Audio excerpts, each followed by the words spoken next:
क्षमा मांगने से वक्त लौटकर थोड़े आता है। इंसान भी वक्त के साथ अपनी फितरत बदलने में माहिर होता है। आज वक्त हमारा था तो बस हम ही राजा हैं, बाकी सब तो उनके प्यादे।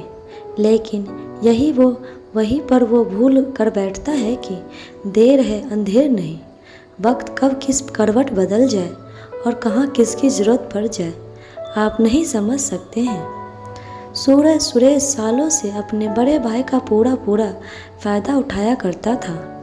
हमेशा से बेचारा बनकर बड़े भैया अमन बहुत ही सरल स्वभाव के, बहुत ही सज्जन इंसान थे। सब कुछ उन्हें भी समझ में आता था, पर वो परिवार की भलाई के लिए नज़रअंदाज कर दिया करते थे। यहाँ तक कि सुरेश माँ बाप को भी अपने पास नहीं रखता था, जबकि उनके पैसों पर ऐश करता था। पिताजी तो जल्दी ही चल गए थे। दुनिया को अलविदा कहकर माँ का मन करता कि कुछ दिन सुरेश के घर भी रहे, तो सुरेश और उसकी पत्नी इतना तंग करते थे कि बेचारे बड़े बेटे के घर की ही ज़्यादा रहती थी।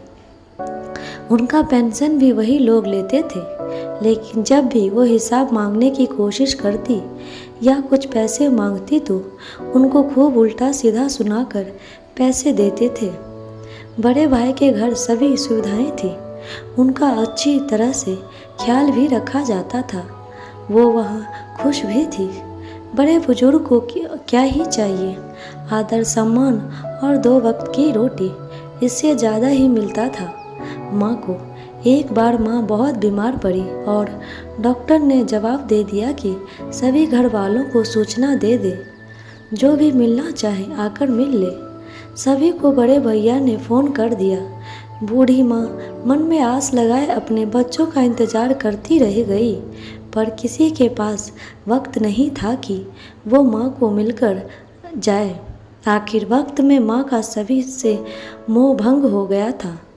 उन्होंने बड़ी बहू से कहा कि तुमने पूरी उम्र बहुत ही सेवा किया है, मैं शुक्रगुजार हूँ तुम्हारी, लेकिन बेटा मैं छोटे बेटे बहू को कभी भी माफ़ नहीं कर पाऊँगी। इसीलिए नहीं कि उन्होंने मेरे साथ ऐसा व्यवहार किया, बल्कि इसलिए भी कि उनको रिश्तों की कद्र नहीं थी।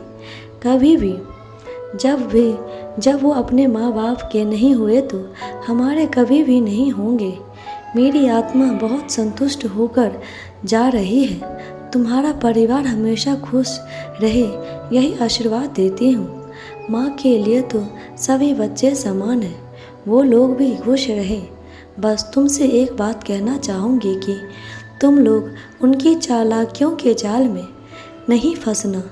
परिवार है सदैव साथ रहना, पर आँख कान खोल कर रखना। माँ जी ने उसी रात दुनिया से रुखसत हो गई थी। सभी परिवार को संदेश दे दिया गया था। सुरेश भी दूसरे दिन परिवार के साथ आया था।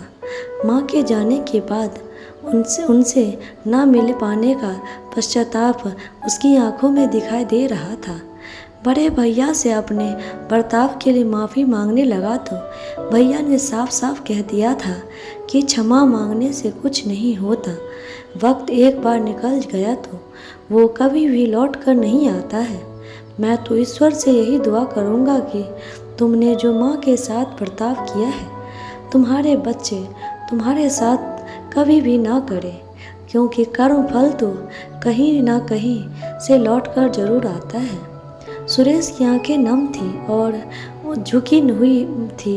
माँ बाप की आत्मा को कभी भी तकलीफ़ नहीं पहुंचाना चाहिए, क्योंकि बहुत कष्ट से वो अपने बच्चों को बड़ा करते हैं। इसीलिए उनके आदर सम्मान में कभी भी कमी नहीं करनी चाहिए।